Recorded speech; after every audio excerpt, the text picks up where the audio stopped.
Mikili Live. Les groupes parlementaires et partis politiques de l'opposition représentés à l'Assemblée nationale. Les responsabilités commandées par la délicatesse de la situation politique actuelle imposent aux différents acteurs de la vie publique nationale la prise en compte des intérêts supérieurs de la nation dans la définition des voies de sortie de crise.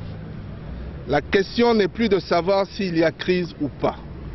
La question est plutôt celle de savoir si la classe politique dans sa frange qui exerce le pouvoir d'État applique les solutions idoines et ce, conformément aux engagements internationaux auxquels l'État congolais a souscrit au terme de l'accord cadre signé à Addis Abeba le 24 février 2013.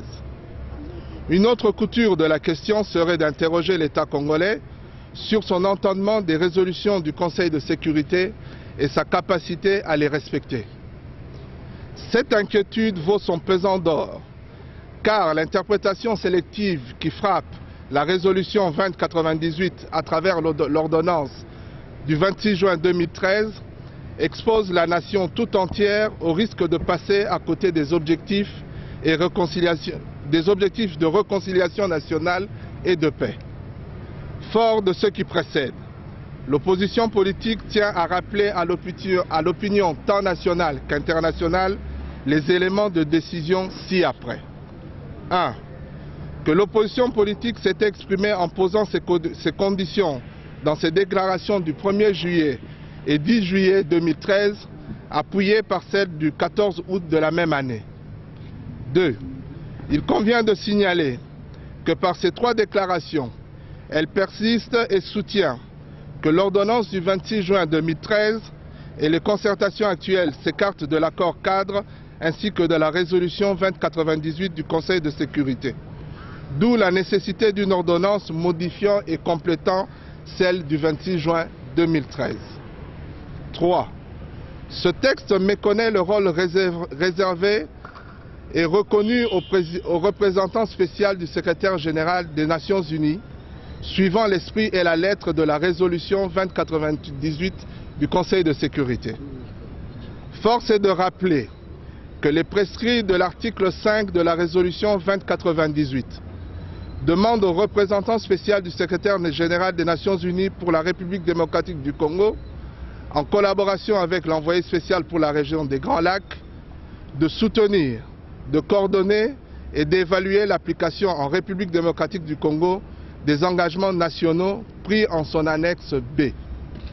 En substance, l'annexe B porte sur les engagements pris par le gouvernement de la République au titre de l'accord cadre pour la paix, la sécurité et la coopération, dont il ressort la promotion du dialogue pour la réconciliation nationale, la tolérance et la démocratisation.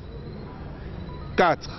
L'opposition politique déplore le galvautage des conditions posées dans ces déclarations antérieures par des manœuvres de substitution qui visent à perpétuer l'imposture.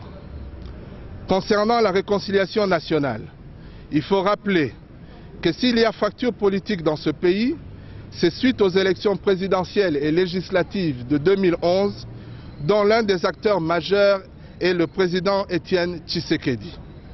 Nous rappelons que la cohésion nationale n'est pas possible sans décrispation politique ni inclusivité. D'autre part, en ce qui concerne la crise sécuritaire qui sévit à l'est du Congo, ces concertations nationales sont clairement engagées dans une voie qui ne pourra nullement apporter la paix dans cette partie du pays. En effet, au-delà des interférences extérieures, il faut rappeler que la question sécuritaire qui se pose dans notre pays touche tous les groupes armés, qui foisonnent sur le territoire national au point de poser finalement le problème de la réforme de l'armée, de l'organisation et du fonctionnement des services de sécurité, tant civils que militaires. Thème qui ne figure pas du reste dans les thématiques retenues. Or, il s'avère que tous les groupes armés ne sont pas invités. Par ailleurs, les signataires de la présente rejettent pour prétexte d'utiliser les concertations nationales pour modifier la constitution de la République et dénonce la volonté de mettre en place un gouvernement d'union nationale ou de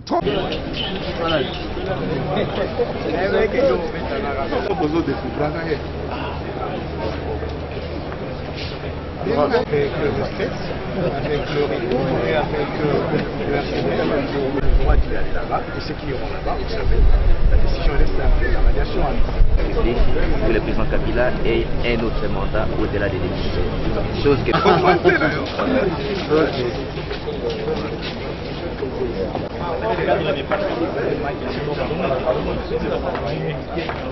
Je viens tous les jours sur la diaspora. Vous profitez na Info Lingala où Mikili Live.